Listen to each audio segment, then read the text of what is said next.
TV ప్రసారాలను నిలిపివేయటం చట్టరీత్యా నేరం.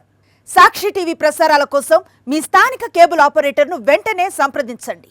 DTH లో ఇంటర్నెట్ లో కూడా సాక్షి టీవీ ప్రసారాలను వీక్షించవచ్చు. పశ్చిమ గోదావరి జిల్లా తాడేపల్లిగూడెం నియోజకవర్గంలో తుఫాను ప్రభావిత ప్రాంతాల్లో పర్యటించారు మాజీ డిప్యూటీ సీఎం కొట్టు సత్యనారాయణ.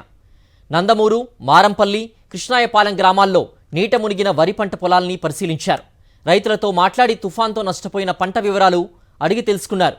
నష్టపోయిన రైతుల్ని ప్రభుత్వం ఆదుకోవాలని డిమాండ్ చేశారు.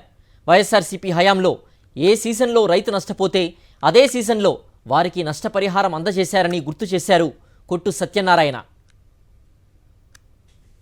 మంతా తుఫాను మరి రైతుల మొత్తం అన్ని రకాలుగా కూడా నాశనం చేసేసింది. ఇటువంటి పరిస్థితుల్లో ప్రభుత్వం చేయవలసిన సహకారం ఏంటి అంటే, రాత్రంతా ముఖ్యమంత్రి గారు, ఉప ముఖ్యమంత్రి గారు సచివాలయంలో ఉండి మేము రాత్రి అనగా నిద్రపోకుండా మానిటర్ చేసామన్నారు. చాలా సంతోషం. మీరు మానిటర్ చేశారు, అధికారులని అలర్ట్ చేశారు. ఎక్కడికక్కడ ప్రాణ నష్టం జరగకుండా మీరు తీసుకున్న చర్యలు ఉపయోగపడినమాట వాస్తవమే.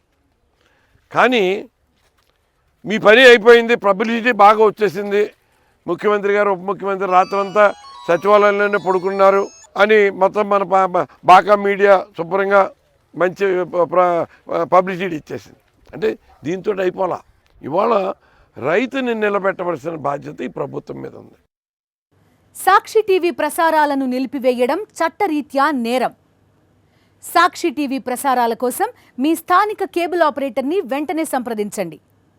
DTH లో ఇంటర్నెట్లో కూడా సాక్షి టీవీ ప్రసారాలను వీక్షించవచ్చు.